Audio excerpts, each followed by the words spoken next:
Kaya sa umagang ito, napansin ko na ang iyong mga mukha ay puno ng excitement. What makes you excited sa umagang ito? Alright. Perhaps because sino yung sa inyo ay nakapagdala ng kanyang mga kaibigan? Ay wala. Wala.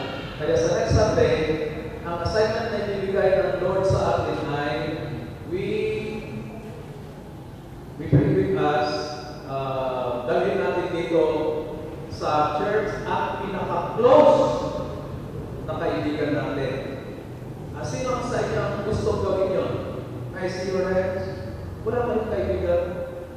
Wala kayong mga close friends? Sino ang mga walang close friends sa inyo?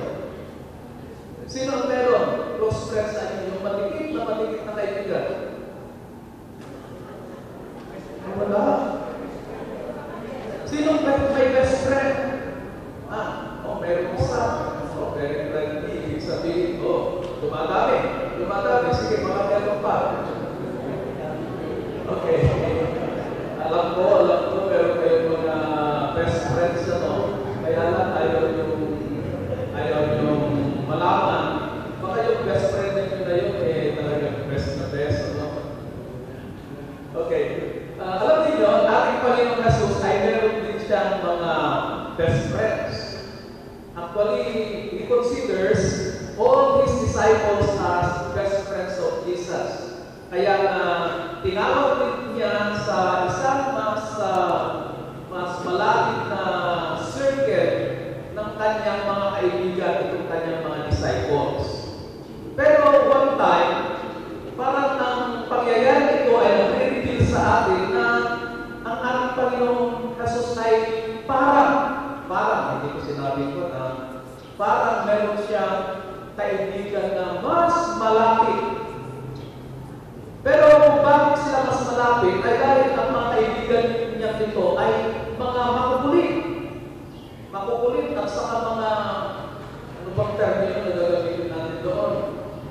Mapursigido, very curious, dahil silang malaman ang maraming bagay at gawin ang maraming bagay. Gaya ni Pedro, one time, nakita niya ang ating Panginoong Jesus na lumalakad doon sa tubig na hindi nalulunod. Kaya out of curiosity, sabi ni Pedro, kung gusto mo Panginoon, papuntahin mo ako dyan at makalakad din ako sa tubig. Sino na nakalakad sa tubig sa inyo? Mas kaya kung dito na tubig, hindi kayo makalakad. Pero yung tubig na nilakaran ng ating Panginoon Jesus ay napakalalim. Kaya yun, isa si Pedro sa mga makulit na disciples ng ating Panginoon. Kung ano ang ginagawa ng ating Panginoon Jesus, gusto din niyang gawin. Kaya sa isang araw, itong ating Panginoon Jesus ay kanyang tinawag ang kanyang mga disciples. At talagang pinili niya yung mga makukulit at malalapit sa kanya. Iba kasi yung aking sasabihin na paborito ng Panginoon at saka yung mga malalapit sa kanya. Paborito lahat ng Panginoon ang kanyang mga disciples, pero meron mga makukulit na malalapit sa kanya. At ang tinawag niya ay sila Peter, John, and sino yung pangatlo? James. Sabi ng Panginoon, punta tayo sa isang lugar. Perhaps wala silang idea kung saan sila pupunta, pero napag-alaman nila na pupunta sila sa isang mataas na bundok. Mataas na bundok. Saan na ba pinakamataas na bundok na napuntahan ninyo? Bangan Hill. Sino nang nakakyat sa Bangan Hill? Wala pa? Ay, meron na. Meron na, wala pa. Wala pa, lapit-lapit Ako naakyat ko na pero lang sa kalahati. Okay. At tinawag na sa isang napakataas na mountain at doon sila manalangin. Ang sino sa inyo nakapunta na sa Banawe? Banawe ito daw. Wala pa? Doon sa Banawe Rice Terraces. Di ba pag nakarating kayo doon sa viewpoint ng Banawe, ang gandang tingnan yung town ng Banawe, tapos yung mga step-step na bukid na tinatanggal ng palay. Napakagandang tingnan. And pag nandun kayo, wow, ang ganda! Ang ganda ng feeling niya. Kaya napakaganda. From time to time, pupunta kayo sa taas ng bundok at marirefresh ang inyong pakiramdam. Ang ganda pala dito. Kaya nga, noong nandun sila, may nakita itong mga disciples ng ating Panginoon. Biglang, ano ba ito? Biglang nagpakita ang dalawang men of God na kasama ni Jesus. Sino ang mga kasama niya ito? Ang kasama niya ito ay sila Elijah and Moses. At ang damit ng Panginoong Jesus sa kanyang garment, ang kanyang suot, ay biglang pumuti ng napakaliwanag na parang nahihirapan pang tumingin itong mga tatlong disciples na ito. Pagkatapos nun, ano ba ito? Binalot sila ng makapal na ulap at hindi na nila nakita si Jesus, si Moses at saka si Elijah. At nung nabalot na sila ng napakapal na ulap, meron silang narinig na salita na nagmula sa langit, nagmula sa Panginoon Diyos, at sabi niya, "This is the Son whom I love. Listen to Him." Ito ang aking pinakamamahal na anak. Makinig kayo sa Kanya. Makinig kayo sa Kanya.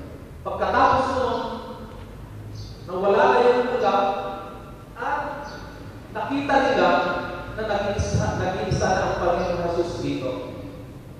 Pero, before na nangyari yun, sabi ni Pedro, "Aba, napakaganda dito, Panginoon, kung gusto mo, gagawa kami ng isang tirahan, isa para kay Moses, isa para kay Elijah, at isa para sa iyo." Napakaganda kasi tumala dito. Doon sa baba na tinitirahan natin, ang gulo-gulo doon, ang daming problema. Ang daming tao hindi nagkakaunawaan doon sa baba. Dito, peace time tayo dito. Wala tayong problema dito. Ang sarap-sarap pa ng hangin dito. Kaya dito na lang tayo, gagawa tayo ng bahay. Pero ang sabi ng Panginoon Jesus, let us go down. Dahil nandun yung mga tao na nangangailangan ng ating ministeryo. Kung minsan, meron tayong pakiramdam na gusto namin iwasan ang mga panikot, mga problema sa buhay mo. We do not want to get involved with problems of people. Yung gano'n, kaya si Peter, dito na lang tayo, Lord. Doon maraming problema. Pero ang sabi ng Panginoon, pumarito siya upang magkaroon ng kaligtasan ang mga tao na hihirapan dahil sa kanilang mga kalagayan.